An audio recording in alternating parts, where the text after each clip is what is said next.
Bonjour à toutes et à tous, heureuse de vous retrouver par cette vidéo. Aujourd'hui, j'avais envie de vous expliquer un petit peu l'EFT. Donc, EFT, c'est une technique de libération des émotions, Emotional Technical Freedom, qui a été mise au point par Gary Gray dans les années 80-90.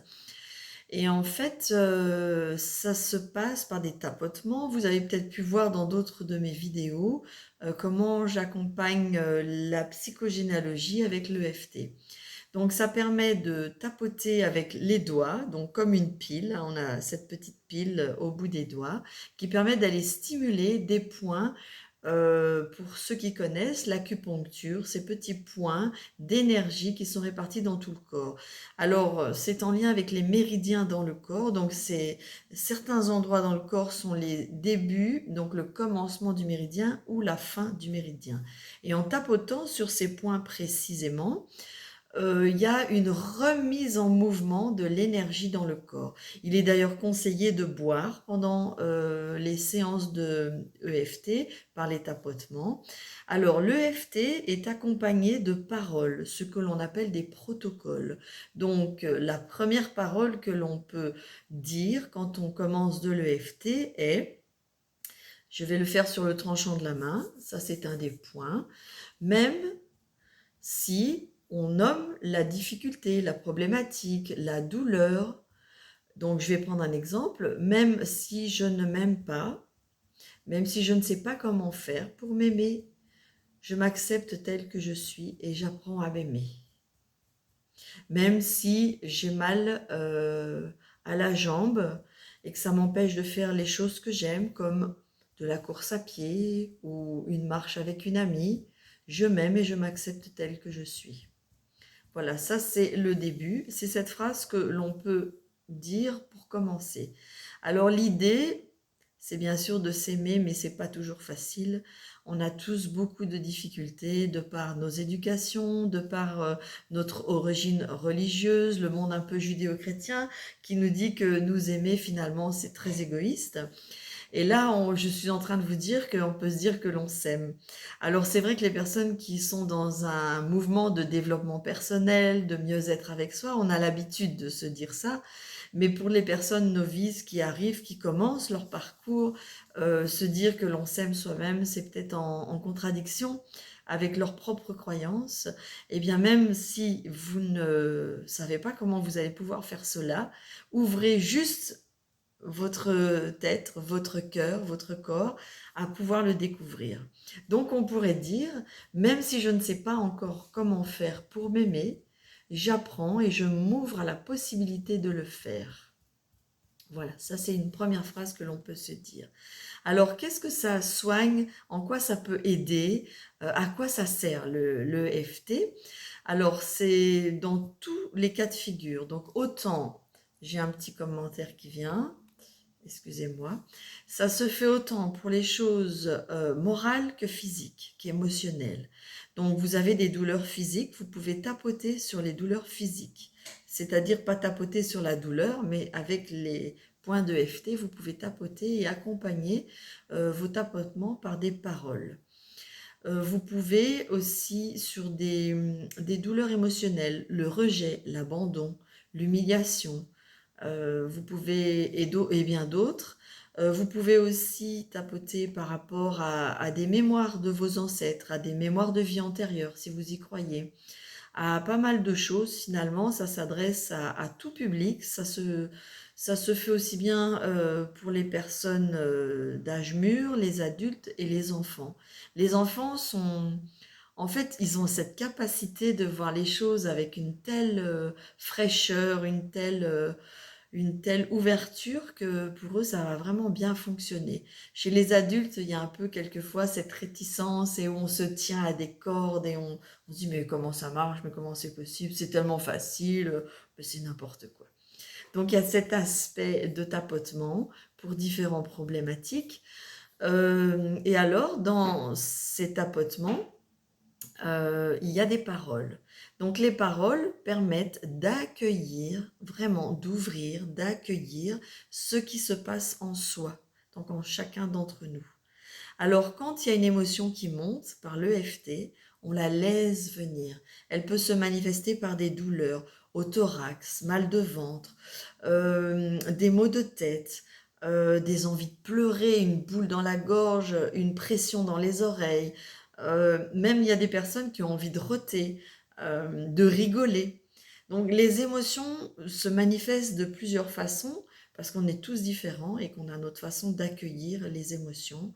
Alors quand on n'a pas l'habitude, ce qu'on a tendance à faire quand on ressent une émotion qui pourrait passer, donc par exemple une boule dans la gorge, de la laisser sortir, hop, c'est de ravaler la boule dans la gorge et de l'enfoncer loin dans son corps et souvent de l'enfoncer loin dans son ventre, où se siègent vraiment toutes les émotions, toutes les douleurs que l'on peut avoir, on les met là. Et c'est justement ce qu'il ne faut pas faire. L'EFT permet d'aller se reconnecter à ce qui se passe dans notre corps, à ses sensations, ses émotions, et de pouvoir les faire sortir de nous, les laisser émerger et de les accueillir. Alors comment est-ce qu'on les accueille? Déjà, on les accueille sans les juger, en toute bienveillance, sans se dire des choses qui vont détruire cette émotion et qui vont la minimiser ou la faire retourner en nous. C'est vraiment cet accueil, cette bienveillance de vouloir s'aimer tel que l'on est, c'est-à-dire avec les émotions, avec la douleur, avec telle ou telle difficulté. Tout ce qui est problème de dépendance, d'addiction fonctionne très bien avec l'EFT. Si vous voulez arrêter de fumer, faites de l'EFT. C'est vraiment, si vous voulez diminuer vos rations de nourriture, si vous voulez pouvoir vous débarrasser de ce vide intérieur qui a besoin d'être comblé par toutes sortes de substances, que ce soit du chocolat, de la nourriture, du café, du sucre, de l'alcool, de la drogue. Par l'EFT, ça fonctionne vraiment très bien. Et vous devez accompagner tout ça par des paroles d'amour, de bienveillance et d'accueil. Je vais vous donner une image. Si vous êtes parents ou grands-parents, ou que vous avez des petits neveux et nièces, si vous n'avez pas encore vos enfants, imaginez ces enfants. Donc arrêtez-vous un moment, posez-vous et réfléchissez à ces petits-enfants qui sont autour de vous. Alors imaginez l'un d'entre eux, celui que vous aimez, un petit-fils, un fils, une fille, euh, un filleul, une filleule, et cet enfant-là, vous l'enfermez dans une cave. La cave qui est juste en dessous de chez vous. Donc si vous avez une maison avec une cave ou dans un garage, et imaginez cet enfant, il est là, enfermé, il n'y a plus de lumière. Il n'a pas son doudou. Il a plus ou moins 5, 6 ans, 4 ans. Il n'a pas son doudou. Il n'a pas son pyjama qui sent bon. Il n'a pas son petit oreiller moelleux pour aller dormir le soir. Il n'a pas les bras chaleureux de sa maman ou de son papa ou de quelqu'un qui l'aime, qui le sécurise. Il est là tout seul, il a froid, il a faim, il se sent perdu, il se sent abandonné. Il a peut-être la compagnie d'une araignée, d'une petite souris. Il a peur, il est terrifié. Et vous, vous êtes dans votre maison, dans vos habitudes, et vous allez aller vous coucher. Alors là, vous me dites, mais qu'est-ce qu'elle dit, cette dame? Qu'est-ce que dit Virginie? Pendant que mon petit enfant que j'aime tant est dans la cave ou dans un garage enfermé, moi je vais aller me coucher. Et moi je vous dis oui, vous allez vous coucher dans votre lit bien moelleux, avec votre oreiller bien mis en place, votre petite couverture, tranquillement, l'esprit en paix, et vous vous donnez bonne conscience que c'est pour son bien. C'est pour son bien, vous lui apprenez quelque chose à cet enfant-là. Et vous le laissez comme ça passer toute la nuit. Alors j'entends déjà les petites mamies qui aiment tellement leurs enfants, les mamans, comme je suis une maman aussi, où on se dit mais non, mais je vais jamais laisser mon enfant vivre ça, mais c'est terrible, je ne pourrais pas aller dormir l'esprit en paix et tranquille, c'est vrai. Eh bien sachez que ce que vous faites là, en imaginant ce que vous faites à l'un de vos petits que vous aimez, c'est ce que vous vous faites à vous-même quand vous vous refusez d'accueillir qui vous êtes. Vous vous mettez au coin, vous vous enfermez dans une pièce où vous êtes sans ressources, sans sécurité. Et on fait ça souvent, tout le temps. Alors des gens qui font un travail sur eux-mêmes le font moins. Il y a ceux qui arrivent à ne plus le faire du tout. Mais souvent, quand on ravale une émotion, quand on se juge, quand on se critique, quand on n'aime pas quelque chose chez soi, C'est un peu cet enfant qu'on enferme au fond d'une cave dans ses souffrances. Et nous, on regarde ça d'un œil adulte en disant, mais bon, c'est pour son bien. Qu'est-ce que ça vous fait ressentir, ce que je viens de dire? Je crois que c'est pas très confortable d'imaginer ça. Eh bien, quand vous vous rejetez, quand vous vous jugez, quand vous ne vous aimez pas, quand vous n'accueillez pas les émotions qui se passent en vous, quand vous n'accueillez pas la douleur, la maladie, les expériences de la vie qui vous terrassent, eh bien, vous vous rejetez, vous vous enfermez dans cette cave, vous vous maltraitez, vous vous négligez. Vous n'avez pas le souci de vous-même et vous attendez que d'autres l'aient pour vous alors que vous ne l'avez pas pour vous-même.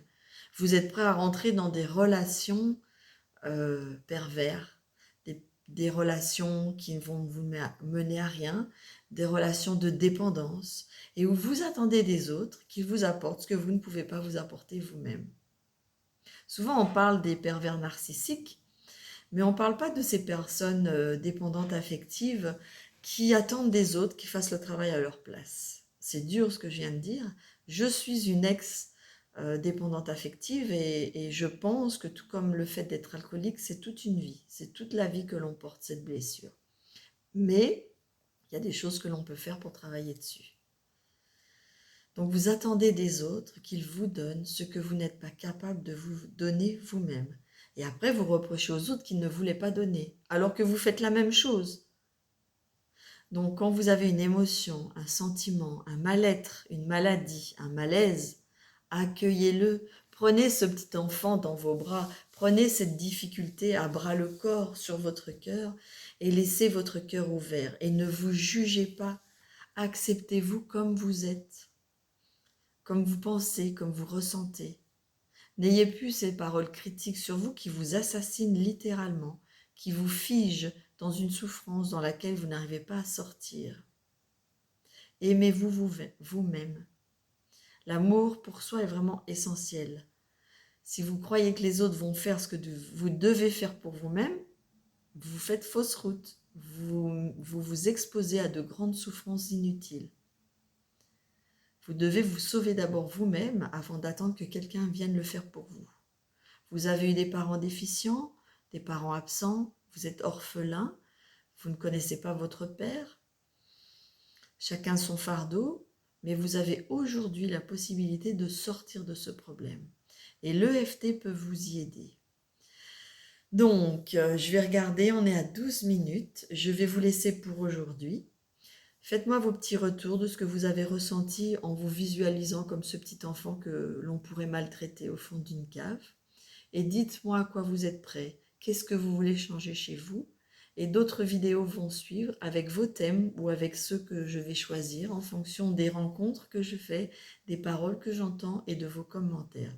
Je vous laisse, je vous embrasse tous, prenez soin de vous, vous êtes la personne la plus importante de votre vie et celle avec qui vous allez passer le plus de temps encore.